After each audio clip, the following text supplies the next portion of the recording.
ಮಂಜುನಾಥ್ ಮಂಜುನಾಥ್ ಮಂಜುನಾಥ್ ಎಂತದಿದು 3 ಸಲ ಕರೆಯುವುದು? ಇದೇನು ಕೋರ್ಟ?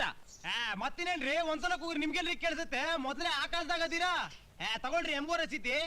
ಎಮ್ಮೋ ರಸೀದಿ? ನಾನು ಯಾರಿಗೂ ಹಣ ಕಳಿಸಿಯೇ ಇಲ್ಲವಲ್ಲ. ಅದು ಮಂಜುನಾಥ ಕಾಶಿನಾಥ ಸರಿಯಾಗಿ ನೋಡು. ಮಂಜುನಾಥೇ ತಗೊಳ್ರಿ. ಕಾಶಿನಾಥ್ ಶೂಟಿಂಗ್ ಆಗದಾರ, ಇಲ್ಲಿ ಯಾಕ್ರಿ ಬರ್ತಾರೆ? ಎಂತದಿದು ಮಾಯಾಜಾಲ? ಗೋಪಿ, ಎಂತದಿದು ಗೋಪಿ?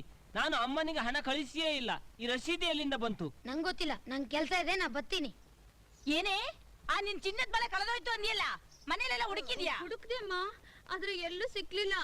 ಕಳೆದೋಗಿರ್ಬೇಕು. ಕಳೆದೋಗಿರ್ಬೇಕಾ? ಏನೇ ಮಾಮೂಲಿ ಗಾಜಿನ ಬಳೆ ಕಳೆದೋದಾಗ ಮಾತಾಡ್ತಿದ್ಯಲ್ಲ? ಚಿನ್ನದ್ದು ಕಣದು, ಚಿನ್ನದ್ದು. ನಿನಗೆ ದುಡ್ಡಿನ ಬೆಲೆ ಗೊತ್ತಿದ್ರೆ ತಾನೆ ನಿನ್ನೆ ಕೇಳ್ತಿರೋದು.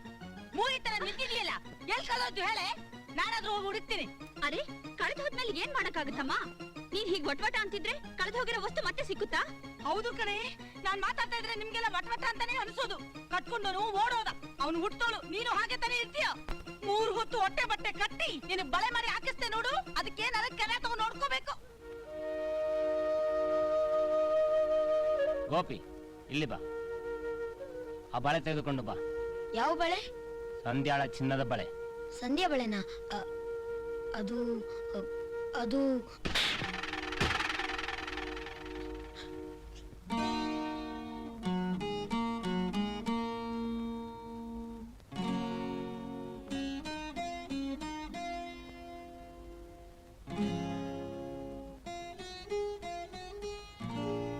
ತೆಗೆದುಕೋ. ಇದನ್ನು ಕೊಂಡೋಗಿ ಸಂಧ್ಯಾಳಿಗೆ ಕೊಟ್ಟು ಬಾ. ನಮ್ ತಾಯಿ ಹೇಳ್ತೀನಿ ಗುರು, ನಿಂಗ್ ಮ್ಯೂಸಿಕ್ ಬಿಟ್ರೆ ಬೇರೆ ಏನು ಗೊತ್ತಿಲ್ಲ. ಪರವಾಗಿಲ್ಲ, ಕೊಟ್ಟು ಬಾ. ಸುಮ್ಕೆ ಕೊಡು ಕೊಡು ಅಂತಿಯಲ್ಲ, ಕೊಡೋದೇನ್ ದೊಡ್ಡ ಕೆಲ್ಸ? ಯಾವ ತರ ನೀನ್ ಆ ಹುಡುಗಿ ಬಗ್ಗೆ ಯೋಚನೆ ಮಾಡಿದ್ಯಾ?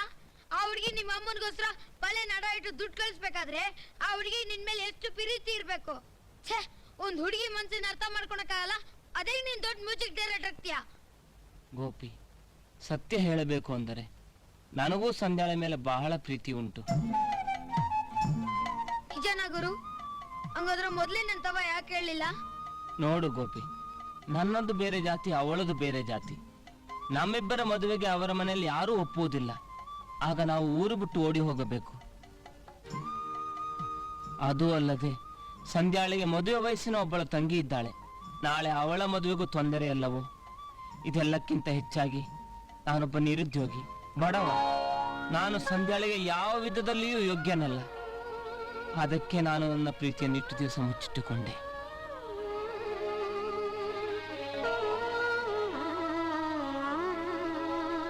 ನನ್ನ ಕ್ಷಮಿಸ್ ಹುಡುಗರು, ನೀನ್ ಒಳ್ಳೆ ಮನಸ್ಸಿನ ಅರ್ಥ ಮಾಡ್ಕೊಂಡು ಏನೇನೋ ಅನ್ಬಿಟ್ಟೆ. ಪರವಾಗಿಲ್ಲ ಬಿಡು ಗೋಪಿ. ಗೋಪಿ, ಇದನ್ನು ಕೊಂಡು ಹೋಗಿ ಅವಳಿಗೆ ಕೊಟ್ಟು ಬಾ.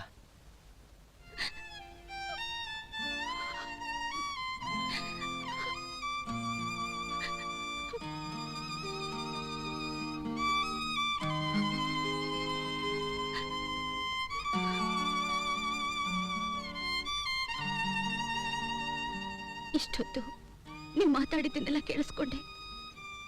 ನೀವು ಹೇಳಿದ್ದೆಲ್ಲ ನಿಜನೇ. ಆದ್ರೆ ನಾನು ಹೇಳೋದು ಒಂದಿದೆ. ಒಂದು ಹುಡುಗಿ ಮದ್ವೆಗೆ ಮೊದಲು ಇನ್ನೊಬ್ಬರ ಮೇಲೆ ಆಸೆ ಇಟ್ಕೋಬಾರ್ದು. ಒಂದ್ ವೇಳೆ ಹಾಗೇನಾದ್ರೂ ಆಸೆ ಇಟ್ಕೊಂಡು ಅದು ನಿರಾಶೆ ಆದ್ರೆ ಅವಳು ಬಾಳ್ನಲ್ಲಿ ಯಾವ ನೆಮ್ಮದಿನೂ ಇರೋಲ್ಲ. ಇದ್ರ ಮೇಲೆ ನಿಮ್ಮಿಷ್ಟ.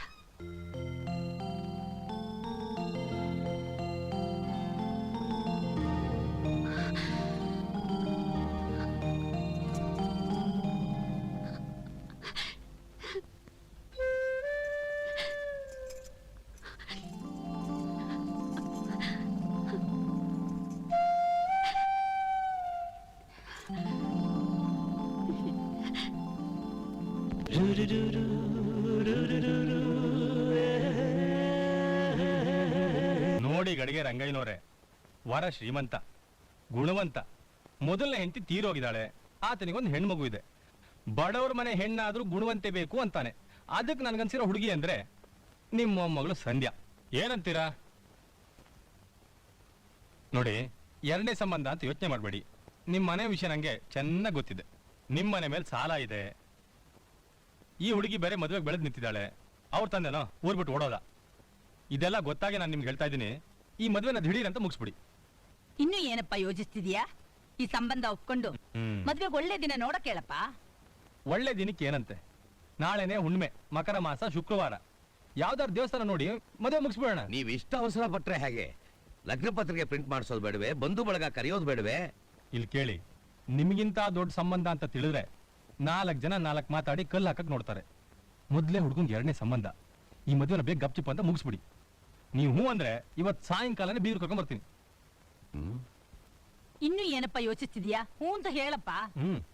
ಹಾ, ದೈವ ಇಚ್ಛೆ ಅಂತ ಆಗಲಿ. ಸಾಯಂಕಾಲ ಬೀಗರು ಬರೇಳಿ ಮಾತಾಡೋಣ. ತುಂಬಾ ಸಂತೋಷ. ಓಹೋ, ಮದುಮಗಳೇ ಬಂದ್ಬಿಡ್ಲಲ್ಲ, ಅವಳೊಂದ್ ಮಾತು ಕೇಳಿ. ಅವಳನ್ನೇನ್ ಕೇಳೋದು? ನಮ್ ಮಗಳು ನಾವು ಹೇಳ್ದಾಗ ಕೇಳ್ತಾಳೆ. ನೀವು ಮದ್ವೆ ಏರ್ಪಾಡ್ ಮಾಡಿ ಹೋಗಿ. ಬರ್ತೀನಿ ರಾಯ್ರೆ. ನಮಸ್ಕಾರ. ನಮಸ್ಕಾರಮ್ಮ. ಹೋಗ್ಬಿಟ್ ಬನ್ನಿ. ಬರ್ತೀನಿ. ಏನಮ್ಮ, ಅವ್ರು ಸಾಯಂಕಾಲ ಬೀಗರನ್ ಕರ್ಕೊಂಡ್ ಬರ್ತೀನಿ ಅಂದ್ರು, ಮತ್ತೆ ಮದ್ವೆ ಏರ್ಪಾಟ? ಹೌದಕ್ಕ, ಹುಡುಗ ತುಂಬಾ ಶ್ರೀಮಂತ ಅಂತೆ. ಹೌದು, ನಾವೆಲ್ಲ ನಿರ್ಧಾರ ಮಾಡಿ ಆಗಿದೆ. ನಾಳೆ ಬೆಳಗ್ಗೆ ನಿನ್ ಮದ್ವೆ. ತಾತ, ಈ ಮದ್ವೆ ನಡೆಯೋಲ್ಲ.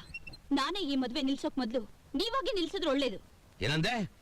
ಯಾವ್ದು ಒಳ್ಳೇದು ಯಾವ್ದು ಕೆಟ್ಟದು ಅನ್ನೋದು ನನಗೆ ಗೊತ್ತು. ಯೋಚನೆ ಮಾಡಿ ನಿರ್ಧಾರ ಮಾಡಿರೋದು. ನೀವೇನ್ ಬೇಕಾದ್ರೂ ನಿರ್ಧಾರ ಮಾಡಿ, ಆದ್ರೆ ನನ್ ನಿರ್ಧಾರ ಬದಲಾಯಿಸಲ್ಲ. ಸಂಜೆ ಯಾರಾದ್ರೂ ಗಂಡಿನ ಕಡೆಯವರು ಈ ಮನೆ ಒಳಗ್ ಬಂದ್ರೆ ನಾನ್ ಮನೆ ಬಿಟ್ಟು ಆಚೆ ಹೋಗ್ತೀನಿ. ಏನೋ ಅಷ್ಟು ಮುಂದುವರೆದಿದ್ಯಾ ನೀನು? ಈಗ ನಾನು ಹೇಳ್ತಿದ್ದೀನಿ, ತಲೆ ಮೇಲೆ ತಲೆ ಬಿದ್ರು ಈ ಮದುವೆ ನಡೀಲೇಬೇಕು. ತಾತ, ಈ ಮದ್ವೆ ಖಂಡಿತ ನಡೆಯೋಲ್ಲ.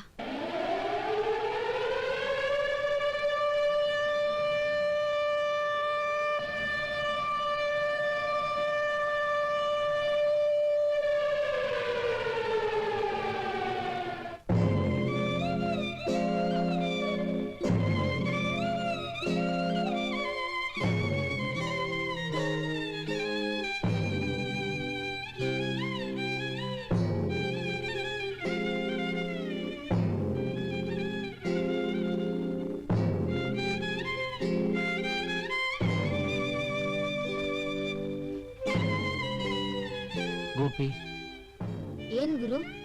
ಸಂಧ್ಯಾ ಏನು ಮಾಡ್ತಿದ್ದಾಳೆ ನೋಡಿಕೊಂಡು ಬಾ. ಈಗಾಗ್ಲೇ 3 ಸತಿ ನೋಡ್ಕೊಂಡ್ ಬಂದೆ ಗುರು. ಕುಂತಲ್ಲೇ ಕುಂತ್ಕೊಂಡು ಅಳ್ತಾವಳೆ. ಗೋಪಿ, ನಾನು ಗೇಟಿನ ಹೊರಗಡೆ ನಿಂತಿರುತ್ತೇನೆ. ನೀನು ಸಂಧ್ಯಾಳನ್ನು ಕರೆದುಕೊಂಡು ಬಾ. ಸರಿ.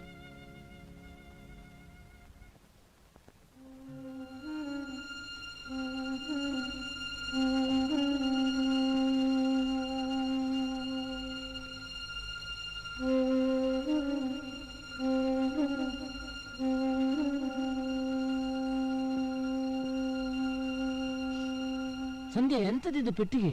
ಇದರಲ್ಲಿ ಬಟ್ಟೆ, ಹಣ, ಒಡವೆ ಎಲ್ಲ ಇದೆ. ಇಲ್ಲಿ ನೋಡು ಸಂಧ್ಯಾ, ನಾವು ಮದುವೆ ಆಗುವುದು ಓಡಿ ಹೋಗುವುದಕ್ಕಲ್ಲ, ಮದುವೆಯಾಗಿ ಪುನಃ ಇಲ್ಲಿಗೆ ಬರುವುದು. ಅಯ್ಯೋ ಬೇಡರಿ, ನಾವು ಮತ್ತೆ ಮನೆಗೆ ವಾಪಸ್ ಬಂದ್ರೆ ನಮ್ ತಾತ ಏನಾದ್ರೂ ಮಾಡ್ಬಿಡ್ತಾರೆ. ಈ ಮಂಗಳೂರು ಮಂಜುನಾಥ ಮರ್ಯಾದೆಗೆ ಹೆದರುವವನೇ ಹೊರತು ಹೇಡಿಯಲ್ಲ. ಎಂತ ಬೇಕಾದರೂ ಆಗಲಿ, ನಾವು ಮದುವೆಯಾಗಿ ಇಲ್ಲಿಗೆ ಬರುವುದು. ಅಯ್ಯೋ ಬೇಡರಿ, ದಯವಿಟ್ಟು ನನ್ ಮಾತು ಕೇಳಿ. ನೀನು ಮೊದಲು ಆ ಪೆಟ್ಟಿಗೆ ಒಳಗಿಟ್ಟು ಬಾ. ನನ್ ಮಾತು ಕೇಳ್ರಿ. ಬೇಡ, ನೀನು ಪೆಟ್ಟಿಗೆ ಒಳಗಿಟ್ಟು ಬಾ, ಹೋಗು.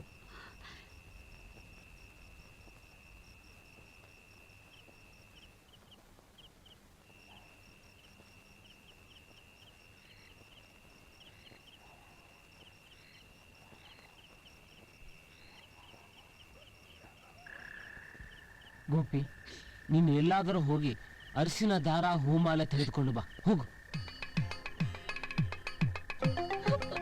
ಸಂಧ್ಯಾ, ಅಳಬೇಡ ಸಂಧ್ಯಾ, ನಾವೀಗ ಹೇಗೂ ಮದುವೆ ಆಗುತ್ತಿದ್ದೀವಲ್ಲ. ಮನೇಲಿ ಎಲ್ರ ಹತ್ರನೂ ಒಪ್ಪಿಗೆ ತಗೊಂಡು ಎಲ್ರ ಮುಂದೆನೂ ನಮ್ಮ ಮದುವೆ ನಡೆಯುತ್ತೆ ಅನ್ಕೊಂಡಿದ್ದೆ.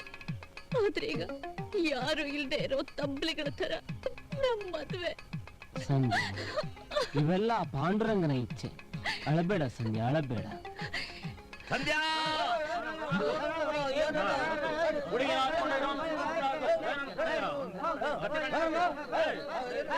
ಕಾರಣನು ಮಗನೇ, ಎಲ್ಲ ಅಯೋಗ್ಯ. ಊರು ಬಿಟ್ಟು ಊರು ಬಂದವನು ಹೋಗಲಿ ಅಂತ ಆಸೆ ಕೊಟ್ಟ ನನ್ನ ಮೊಮ್ಮಗನ ಹೊಡ್ಕೊಂಡ್ ಬಂದಿದ್ದೇನು? ಅನಾದಿ ಊರು ಕೇರಿ ಗೊತ್ತಿಲ್ಲ ಬಿಕ್ಕರಿಗೆ ಮನೆ ಕೊಡ್ಬೇಡಪ್ಪ ಅಂತ ಬಡ್ಕೊಂಡೆ. ಕೇಳಿದ್ಯಪ್ಪ? ಏನೇ ಪಾಪಿ, ಮನೆ ಮರ್ಯಾದೆ ಎಲ್ಲ ಬೀದಿಲ್ ಕಳೆದಿಲ್ಲೇ. ಬಾರೆ ಈ ಕಡೆ, ಬಾರೆ. ಸರ್, ಯಾವಾಗ ಸಂಧ್ಯಾ ನನ್ನ ಹಿಂದೆ ಬಂದಳೋ ಆಗಿನಿಂದ ಅವಳು ನನ್ನ ಹೆಂಡತಿಯೇ. ಇನ್ನು ನಿಮಗಿರುವ ಕೆಲಸ ಒಂದೇ, ಆಶೀರ್ವಾದ ಮಾಡುವುದು. ಅನಾಹುತ ಮಾಡಿದಂತೆ ಆಶೀರ್ವಾದ ಬರೀ ಕೇಳ್ತೇನೋ? ಏನ್ ನೋಡ್ತಾ ಇದ್ದೀರಿ? ಹೊಡೀರೋ.